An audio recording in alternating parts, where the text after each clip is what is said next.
श्री गणेशाय नमः. नमस्कार. मराठी भक्ती कथा या आपल्या आवडत्या चॅनलमध्ये आपले मनपूर्वक स्वागत आहे. हिंदू धर्मात तुळशीला अत्यंत पवित्र आणि पूजनीय स्थान आहे. तुळशीचे रोप हे केवळ एक वनस्पती नसून माता लक्ष्मीचे स्वरूप मानले जाते. असे मानले जाते की ज्या घरात तुळशीची योग्य पूजा केली जाते त्या घरात सुख, समृद्धी, आरोग्य आणि सकारात्मक ऊर्जा कायम राहते. परंतु अनेकांना हे माहीत नसते की तुळशीचं रोप योग्य दिशेला नसल्यास त्याचे शुभफळ कमी होऊ शकते. आजच्या या व्हिडिओमध्ये आपण जाणून घेणार आहोत की तुळशीचे रोप घरातल्या कोणत्या दिशेला लावावे, कोणत्या चुका टाळाव्यात आणि वास्तुशास्त्रानुसार तुळशीची योग्य काळजी कशी घ्यावी. त्यामुळे हा व्हिडिओ शेवटपर्यंत नक्की पहा.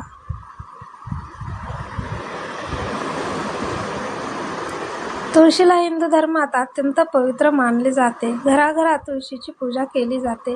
देवी देवतांना तुळस प्रिय आहे. एक काळ होता जेव्हा घरात तुळशी वृंदावन असे पण आता बाल्कनीत का होईना तुळशीचे रोप पाहायला मिळते. जिथे तुळशीचे रोप तिथे सुख समृद्धी असे म्हणतात. तुम्ही तुळशीचे रोप लावत असाल किंवा तुमच्या घरी तुळस आहे तर काही महत्त्वाच्या गोष्टी तुम्हाला लक्षात ठेवायला हव्यात. त्याबद्दल सविस्तर माहिती जाणून घेऊया. तुळस म्हणजे हिंदू धर्मातील अत्यंत पवित्र आणि पूजनीय रोप म्हणून ओळखले जाते. माता लक्ष्मीचे रूप म्हणजेच तुळस असंही म्हणतात. ज्या घरात तुळशीची दररोज पूजा केली जाते तिथं धन्यधान्य, सुख समृद्धी कायम असते असे म्हणतात. तुळशीची पूजा केल्यामुळे माता लक्ष्मीचा आशीर्वाद सदैव तुमच्या सोबत असतो.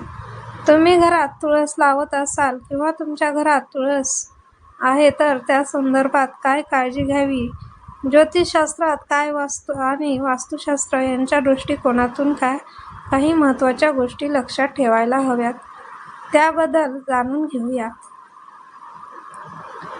तुमच्या घरी तुळशीचा रोप नसेल आणि तुम्हाला तुळस लावायची आहे तर सर्वोत्तम महिना म्हणजे कार्तिक.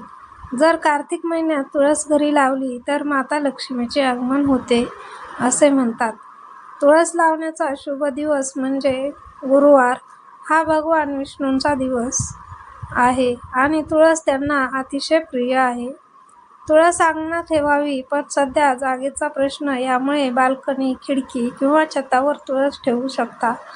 पण वास्तुशास्त्रात सांगितलेल्या दिशांचे भान ठेवायला हवे. तुम्ही जिथे तुळशीचे रोप ठेवता ती जागा स्वच्छ असावी हे लक्षात ठेवा. तुळस मातीच्या कुंडीत लावायला हवी.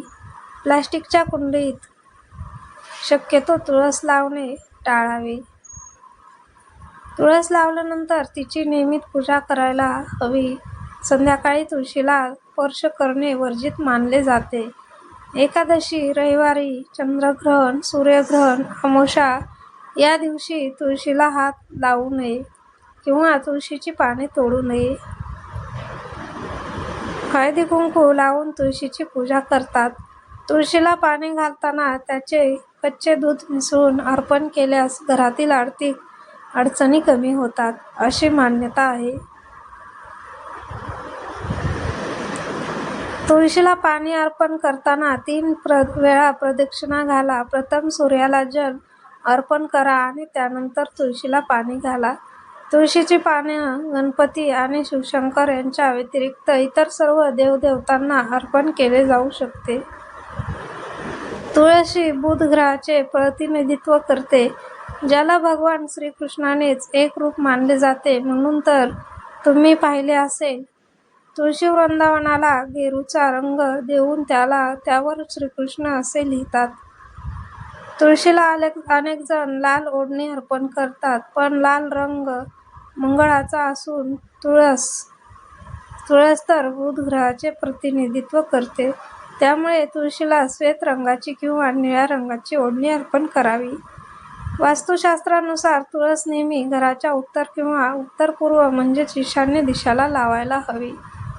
तुम्ही चुकूनही तुळस दक्षिण दिशेला ठेवू नका, कारण दक्षिण दिशा पितरांची मानली जाते. जिथे तुळस ठेवल्याने मोठे आर्थिक नुकसान होऊ शकते. समजा तुम्हाला घरात एकापेक्षा जास्त तुळशीची रोपे ठेवायची असतील तर विषम संख्येत ठेवा, 1, 3 किंवा 5, पण सम संख्येत तुळस घरात ठेवू नये. समजा तुळशीचे रोप वाळले आहे, त्याला एकही पान येत नाही, तर अशी तुळस घरात ठेवू नका, वाहत्या पाण्यात विसर्जित करावी.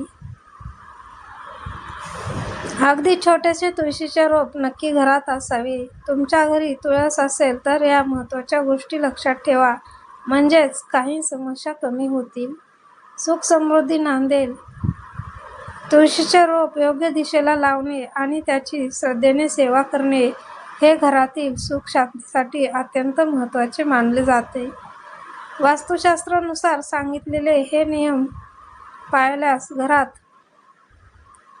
सकारात्मकता ऊर्जा वाढण्यास मदत होते आणि देवी लक्ष्मीची कृपा प्राप्त होत असे मानले जाते.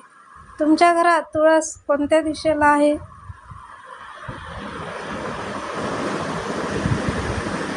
हे आम्हाला नक्की कमेंटमध्ये नक्की सांगा. व्हिडिओ आवडला असेल तर शेअर करा आणि चॅनलला सबस्क्राईब करायला विसरू नका. अशाच धार्मिक, आध्यात्मिक आणि उपयुक्त माहितीसाठी मराठी भक्तिकथा सोबत कायम जोडलेले रहा. श्री तुळशी माता प्रसन्न होत.